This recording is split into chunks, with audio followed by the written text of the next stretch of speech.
پشتی آزادکردنەوەی زیندانە و 6 مهنە بێدەنگێ مەلا کرێکار ئێکەمین هەفتیتنە خوا ڕۆژماوەنیە لەگەڵ NRT ئەنجامدا و تێدا هەلویستە خوا لەسەر ڕەو شارەما کوردستانê û şerê dijî Daeş û pirsa dewleta Kurdî û çendên pirsên cudayên din berçavkere. Di hevdîtina xwe de mala kirêkar amajepeyekê e. Keysa vegeranawî bu herêma Kurdistanê hêşta temam nebûye.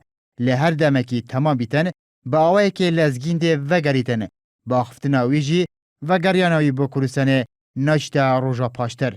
Sebaret bi keysa dadgehîkirina wî ji aliyê İtalya ve mala kirêkar bêjtin, dadgeha yekema Nerwîj ji biryardeya radestî İtalya biket û dibêjtin keysa wî li İtalya wekû şanûgeriyê wiha ye û hatiye mezinkirin çunku hatiye tûmetbarkirin bê aşinabûna wî legel kesekê Kurd ku herîkariya xelkê kiriye biçine nava Daeş. Keyseke dadgehê yekemî Oslo biryarî dawe ke min teslîm be İtalya bikirim. Ew 6 mangeşê me teban tê helçûnoma bo kirdiyo belam hêşta hiç welamek niye bilên dadgeha rojekî diyarî nekirdiwe yan hefteyekî diyarî nekirdiwe ke biçete dadgeha îstînaf ba bilên. Sebaret bi rewşa herêmê mala kirêkar amajepeyekê diketin partî û yekîtiya rastî îflasa fikrî bûne û du grupên milîşyayîne û bedîlê ewan du hizba jî hizbên îslamî nînin û eger ev rewşa herêmê 5 salê din jî vekiştin wekû ew dibêjtin bi radana yekîtî û partî nebîtin çareser nabît. Partî yekîtî her duçyan geştûne te tengişeyekî fikrî. Her duçyan hiç jora felsefeyekîan la dirûst nebû ke seyrî gerdûn û jiyan û însan bike. Seyrî komelgî bike, seyrî guhrankarî bike, seyrî qonaxekan bike, seyrî amancane bike ke boî dirûst bibe. Du grûpî milîşyayîn. Em du grûpeyekî du xanewade qiyadeyan dike.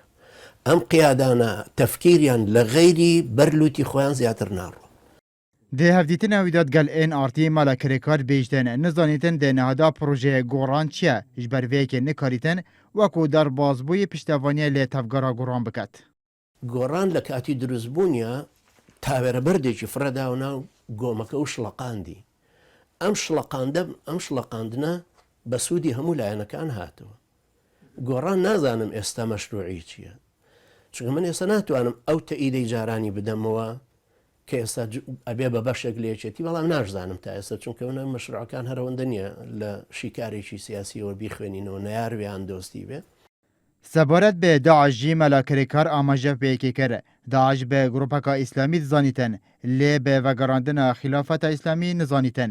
Mela kirêkar çîroka beşek ji jiyana xwe û beşek ji nerînên xwe sebaret bi rewşa siyasî herêmê di hevdîtina xwe de legel NRT berçav diketin. Ku şeva çarşembî 28 Eylûlê demijmêr neho 5 xulek dihêta weşandin.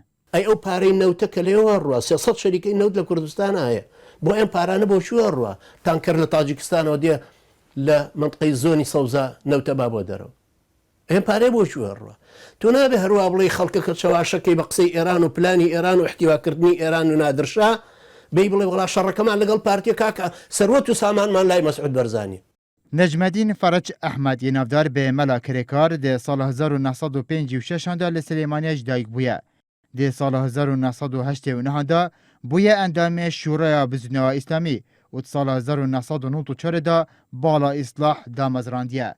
Piştî helweşandina Bizûnewaya Yekbûna İslamî jî di sala 2001 da Bala İslaha mela kirêkar û Cundul İslam hevgirtin û Ansarul İslam pêkanîn ku pişra digel yeketî de lê devera hewraman kefne şerê hevdû.